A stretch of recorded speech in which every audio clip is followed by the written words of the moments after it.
Ini belum tahu Pak Ustaz. Kami semua tanya dong Ustaz. Nah, jadi kita lagi. Ustaz kali ini belum. Iya. 1, 2, 3. Kita masuk di segmen Tanya Dong Ustaz. Kami semua tanya dong Ustaz. Langsung. Siapa yang mau nanya dulu? Suami saya belum datang. Jangan mulai dulu, papaku belum ada. Oh, iya. Apa tanya-tanya Iseng dulu ya? Pak Ustadz, bener nggak kalau kita nahan napas 3 jam itu bisa ngumpulin keluarga? Mati dong. Ya, gitu dong. Dalam Islam tidak diperbolehkan bunuh diri. Oh, itu bunuh diri ya? Boleh. Tidak diperbolehkan untuk minta mati. Iya. Bunuh diri, apalagi. Oh, Masya Allah. Papa jangan. Jangan salah. Ini gebetan aku. Nggak begitu. Maaf Pak Ustadz, ini suka anak saya suka sujojon sama saya. Ini saya nggak ada apa-apa Pak Ustadz. Aja si Papa, kenapa tiba-tiba kamu teh datangnya sama Cinta Laura? Harusnya kan tadi kamu teh di sini.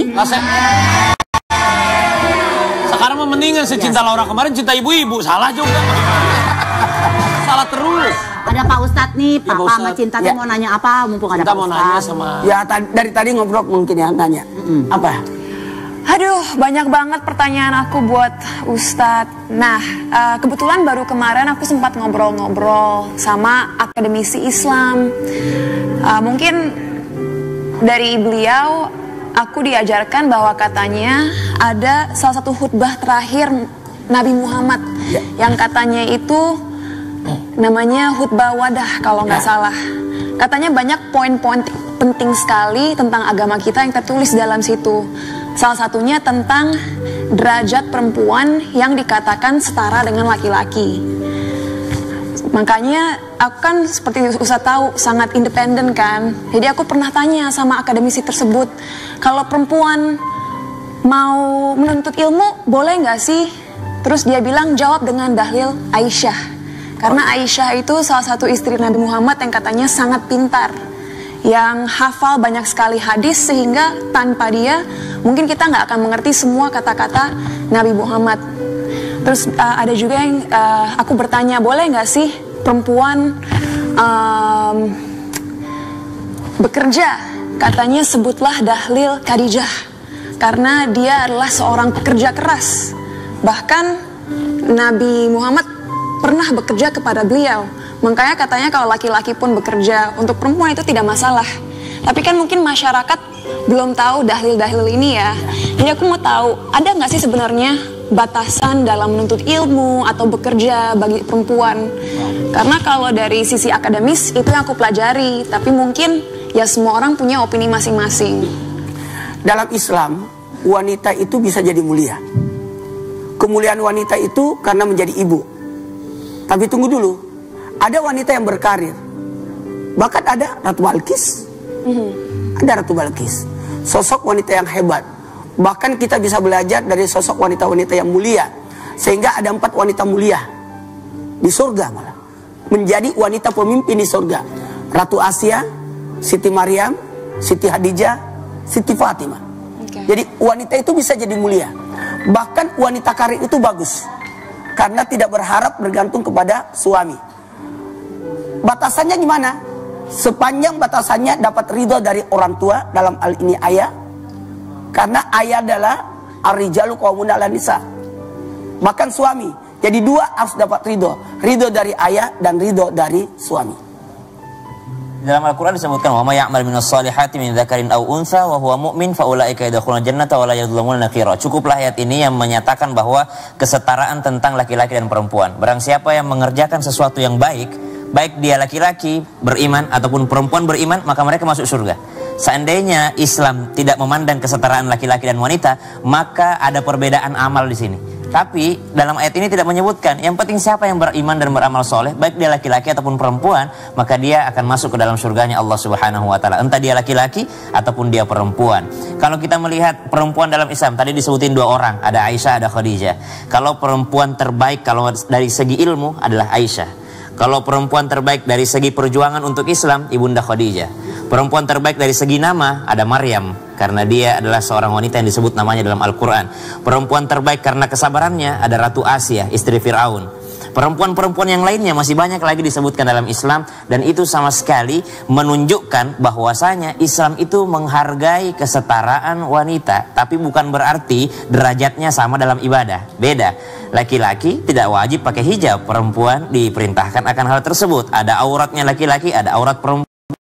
Ada posisi sholat terbaik laki-laki paling depan sebelah kanan, posisi terbaik perempuan di belakang sebelah kiri. Itu hanya dari segi fikih, dari segi syariat ibadah. Bukan berarti perempuan kok didiskreditkan, harus di rumah, nggak boleh kerja, nggak boleh sekolah. Oh tidak, Islam sangat mengangkat derajat perempuan. Iya.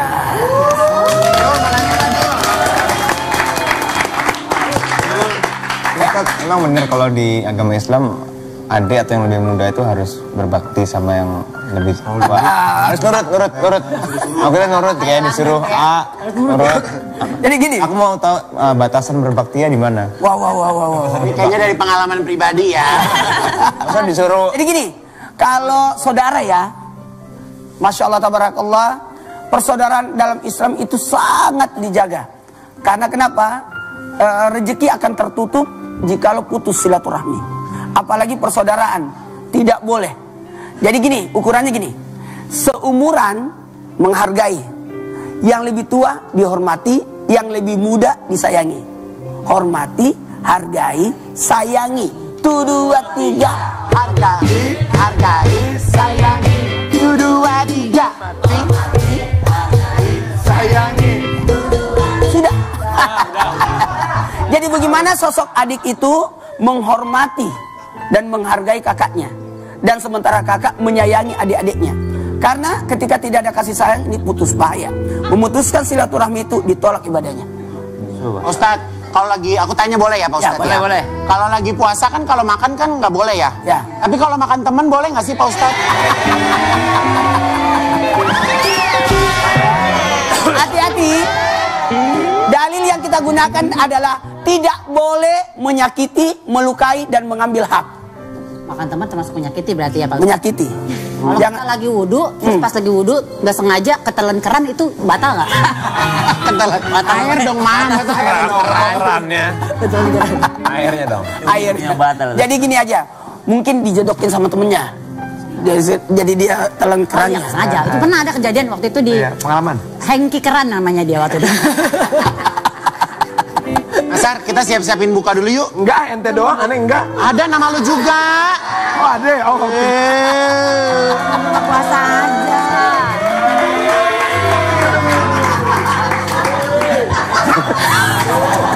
Jahat banget, astagfirullahaladzim.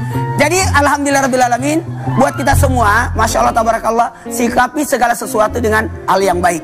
Karena ibadah yang terbaik adalah baik sangka. Baik sangka. Tapi saya tertarik tadi Ustaz, pertanyaan daripada Dul. Ketika Abdul Qadir Jailani menanyakan tentang batasan kakak dan adik gitu. Ya. Ketika dikatakan adik dan kakak, Nabi Musa dan Nabi Harun, kalau kita lihat derajatnya lebih tinggi Nabi Musa. Karena Nabi Musa itu seorang rasul dan juga lebih tinggi derajatnya gitu. Tapi Nabi Musa sangat menghargai kakaknya itu Nabi Harun. Ketika berdoa, Rabbi shrah li sadri wa yassir li amri wahlul 'uqdatam min lisani yafqahu qawli waj'al li waziran min ahli. Ya Rabb, berikan aku kekuatan, mukjizat, lisanku dengan tongkat, dengan segala itu semua, dengan lapang dada. Tapi tolong ya Rabb, jadikan juru bicaraku adalah saudaraku. Karena dia lebih baik cara bicaranya dibandingkan aku. Artinya kalau dalam Islam menghargai saudara itu adalah kita lihat, mampu melihat kelebihan saudara dibandingkan kita. Mungkin Abang Al ada kelebihannya dibandingkan Dul gitu. Tapi Dul juga ada kelebihan daripada Abang Al. Maka Abang Al harus menghargai juga Dul. Begitu juga El, begitu juga semuanya. Maka bukan berarti dari usianya saja, tapi melihat dari kelebihannya. Allahu ta'ala alam. Bahkan kalau kita berbuat baik kepada saudara, pahalanya lebih besar dibanding orang lain. Ya. Karena orang terdekat. Kan orang terdekat. Orang terdekat dulu. Sedekah kepada yang tidak dikenal 10 pahalanya, yang dikenal 100, kepada keluarga 1000. Kita keluarga kan Pak Ustadz. Pinjam gope nggak Pak Ustadz? Malu-maluin Papa dong. Tapi ngomong-ngomong keluarga, Ya. saya cek itu anak-anak saya takutnya berbuat yang Ya enggak. Papa coba Saya cek ditolong dulu dicek sebentar ya. kita baradung.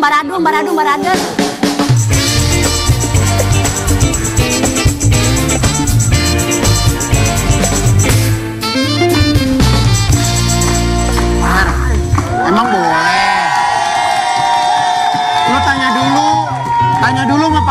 boleh nggak main dating apps gini? Masa kita nyari cewek aja di aplikasi? Nih, dengerin. Justru Orang mah ketemu kenalan, lu mah dari tadi geser. iya kan kita milih nanti kalau misalkan cocok, klik langsung ketemu, cocok apa enggak. Mana coba lihat? Nih tuh, nih kalau kita geser ke kanan nih. Ini mah Tuh. selera lu ibu-ibu ini mah. Geser lagi. Nih geser nih. Kalau kita nggak mau geser ke kiri. Paham. Nih, geser ke kanan ada ibu-ibu. Jangan begitu, mana jangan. Nih, tuh, ada yang pakai Dasar jilbab. parah banget, masa ngajarin aku main aplikasi buat nyari jodoh, Jangan Pak? suka nyari aplikasi gitu. Kenapa emangnya? Udah ada nih, Papa udah ada. Apa main juga? Apa main? Makanya untuk masalah nyari jodoh, kamu jangan nanya ke teman kamu. Ini aja rumah tangganya berantakan. Astagfirullahaladzim.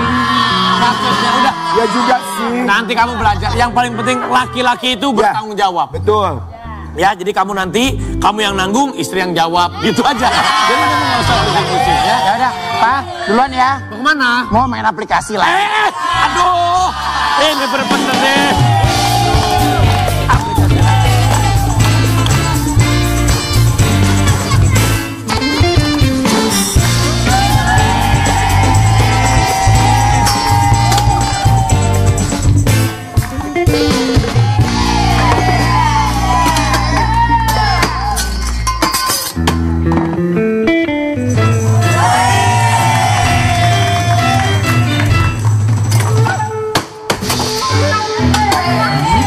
Emang keren banget, woi, teh foto.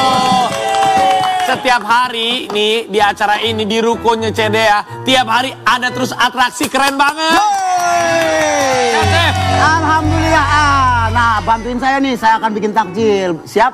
Siap dong, mau buka puasa menu-menunya kan? Yes. Emang masak apa sih saya? Hari ini saya akan bikin menu yang manis-manis, tapi saya bikin yang gurih-gurih juga. Contohnya ini dia, bakwan crab stick ala CDA. Enak banget. Jadi di samping sayuran juga ada kandungan protein dari ikan. Walaupun gorengan ya. Ya, ini Ya. cocok buat buka puasa. Ini pas banget. CDA crab stick bisa dibikin bakwan. Wow, Yes, ini dia nih, nih. Nih aku baru tahu nih. Ini pakai CDA crab stick varian original ya? Yes, betul sekali. Biasanya aku tuh buat sushi pakai CDA crab stick Oh, sushi. ya. CDA kan variannya yang lainnya tuh banyak. Banyak. Seperti nori crab stick, Betul. ada juga filamen crab stick Yes, ya kan? betul sekali ya.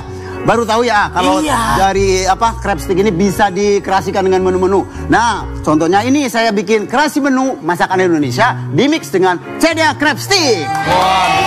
Nah, kalau pengen tahu menu kreasi yang banyak itu bisa kepoin di @CDA-Seafood. Oh, ini udah andalan kita semuanya. Produk dari CDA. Ya. CDA ternyata bisa diolah jadi menu Jepang, Korea. Yes. Keren banget. Jelas ini udah cocok banget nih buat menu buka puasa atau sahur setiap hari. CDA udah Yes. enak rasanya, praktis juga masaknya. Betul sekali.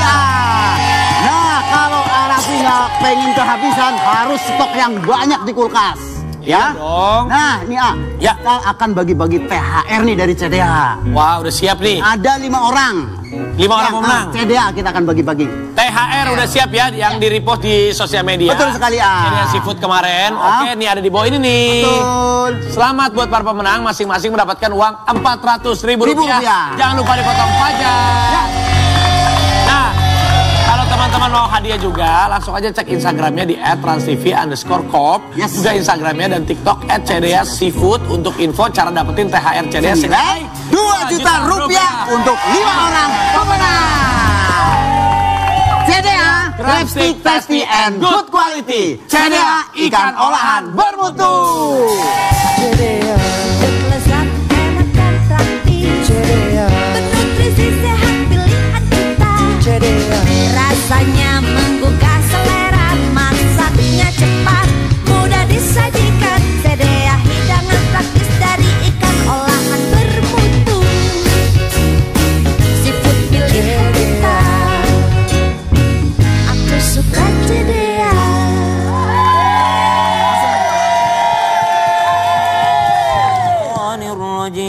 الرجيم وما أبرئ نفسي إن النفس لأمارة ammaratun bis-su'i illa ma rahima rabbi inna rabbi ghafurur rahim. Dan Allah Subhanahu wa taala menciptakan manusia dengan akal, hati, begitu pula dengan nafsunya. Maka siapa mereka yang beruntung? Mereka yang beruntung adalah yang mampu mengendalikan nafsunya, dan yang celaka adalah siapa? Yang celaka adalah yang dikendalikan oleh nafsunya. Allah memberikan manusia dengan dua, akal dan nafsu. Malaikat cuma dikasih akal tanpa nafsu. Binatang dikasih nafsu tanpa akal.